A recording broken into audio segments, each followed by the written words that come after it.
Bon, écoutez, la balade, moi, c'est peut-être moi qui vais la faire, là, sur le plateau de Télématin. Je vous propose de faire 3 fois le tour de la table ronde. Voilà, en attendant. Waouh Voilà. J'ai l'impression que vous allez nous chanter une chanson, là. Oui, si vous voulez. Bon, alors. Si vous voulez. Bon, ça va, Béatrice? Oui, ça va. Bon, on part Merci. du côté de Versailles. Versailles. Ça va être superbe. Et on va découvrir un artiste japonais. Alors, un Hiroshi, jusque-là, ça va? Sugimoto. Sugimoto. C'est facile à retenir. Et pour ceux qui seraient amateurs de musique et de YouTube particulièrement, comme moi par exemple, on le connaît, Sugimoto, parce qu'il a fait la couverture d'un des albums de YouTube que vous connaissez bien, une couverture en noir et blanc tout à fait planante. Et Hiroshi Sugimoto est très connu pour ça. Mais là, il s'agit effectivement, pardon, je prends un peu ma respiration parce que j'étais en retard pour tout vous dire.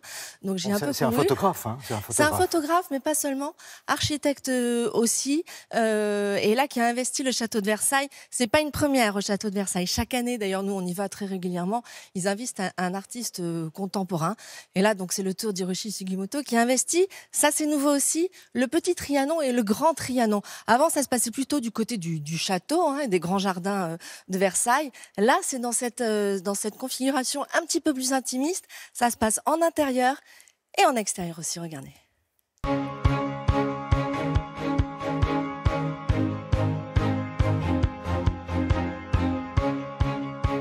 Hiroshi Sugimoto, c'est sans doute un des tout premiers artistes japonais aujourd'hui. C'est un grand personnage qui est surtout connu comme photographe, mais qui en fait a une œuvre polymorphe. Et on peut dire quand même que la photo reste le noyau, parce qu'il y a ce travail incroyable sur le temps de pose, sur la lumière exacte qu'il calcule sur ces sujets pour les rendre encore plus vivants que nature.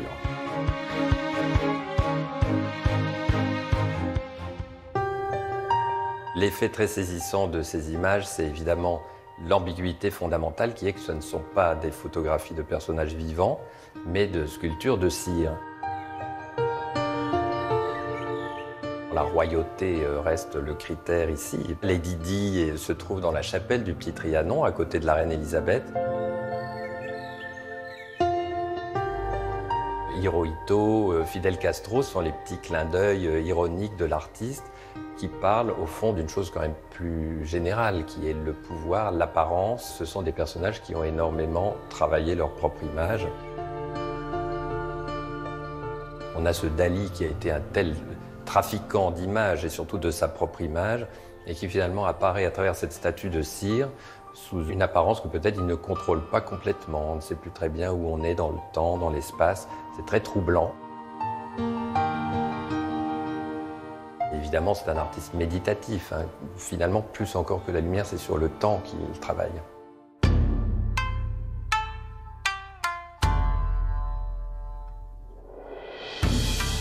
Un des clous de la visite, c'est à l'extérieur que ça se passe. C'est la fameuse maison de thé en verre, transparente. On est au Grand Trianon. Il y a ce fameux péristyle qui est un lieu à la fois intérieur-extérieur, avec cette transparence, ce rapport à la nature qu'on retrouve dans une autre grande tradition, celle des cérémonies du thé. Donc, Orient-Occident se rencontrent. Donc, cette maison de thé, flottant sur son bassin, renvoie un petit peu à la rêverie de Trianon, qui était ce lieu où Louis XIV pouvait être le plus en harmonie avec la nature.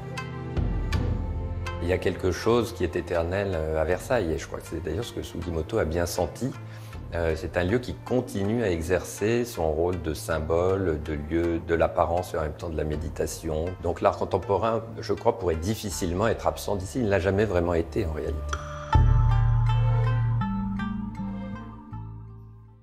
Alors Béatrice, le travail de Sugimoto, ça se marie bien avec le décor du château de Versailles? Complètement, complètement. Alors c'est vrai que souvent l'art contemporain, au château de Versailles en particulier, peut être sujet à polémique, hein, parce qu'on se demande si c'est vraiment la vocation d'un lieu comme ça que d'accueillir des artistes contemporains. Quelque part, oui. Louis XIV, à l'époque, accueillait des artistes de son temps, des artistes contemporains. Louis XIV était un grand amateur d'art. Et puis ça évite à un lieu comme celui-ci de rester fossilisé dans un passé. C'est bien aussi de vivre dans le présent. Regardez cette maison d'été, c'est très beau d'avoir cette transparence, cette perspective, comme on l'a vu dans le reportage avec le Trianon, finalement, tout ça se marie bien aussi. Et c'est aussi à l'artiste. C'est un jeu de respect, si vous voulez. L'artiste contemporain va respecter le lieu et le lieu aussi donne carte blanche aux artistes contemporains. Voilà, donc c'est à découvrir. Regardez votre reportage, là.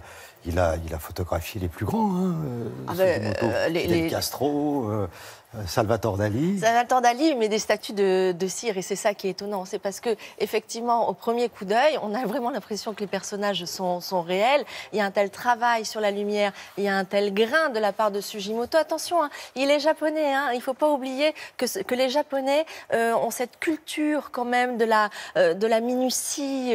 Quand même, ils ont la culture de l'estampe japonaise, de la calligraphie. Donc quelque chose de très minutieux, toujours de très contemplatif, hein, dans la photographie japonaise. Et d'ailleurs, les Asiatiques sont toujours très très forts en photo pour ces raisons-là, parce que déjà, culturellement, ils ont cette sensibilité-là. Donc c'est à découvrir au château de Versailles, au Petit Trianon et Grand Trianon jusqu'au 17 février. Pardon. Merci Béatrice.